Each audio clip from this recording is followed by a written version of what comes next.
આપણે સવારમાં રોજ એકનું એક કામ હોય. સવારમાં જાગવાનું, શિરાવાનું અને ભેંસુને સરવા જવા મૂકવાનું. ભેંસુને મૂકીને આયા કા તો અહીંયા મરસીમાં કાંઈક સોંપવાનું કામ ચાલતું હતું. એટલે બાને આપણે પૂછ્યું કે શું સોંપો છો, પણ બાએ આપણને કઈ કીધું નહીં. પણ તોય આપણને તો ખબર પડી ગઈ. તમારે જવું હોય તો ઉગે ત્યારે જોઈ જાયજો. એટલામાં ઉઠતા સમાચાર આવ્યા કે આપણા રસ્તે લાંબી પીળી સૂંઢ વાળો હાથી આવ્યો છે. એટલે પછી આપણે ઉપડી ગયા જોવા. આવીને જોયું કા તો ઓલો જંગલમાં રહી હાથી નહીં, પણ આ તો ઓલો જમીન ખોદે ઉંદરડો હતો. આલે લે, આને ઉંદરડો કીધો કા તો ખોટું લાગી ગયું. આખું મારું પેન્ટ ભરી મૂક્યું સરકીને.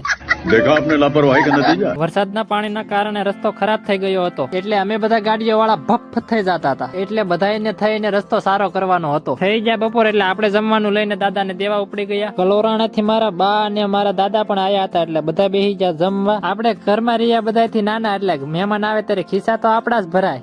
पैसा ही पैसा होगा। પછી બાએ આપણને પૈસા આપ્યા અને મોર મિની વ્લોગ જોવા માટે ચેનલને સબસ્ક્રાઇબ અને ફોલો કરી નાખો.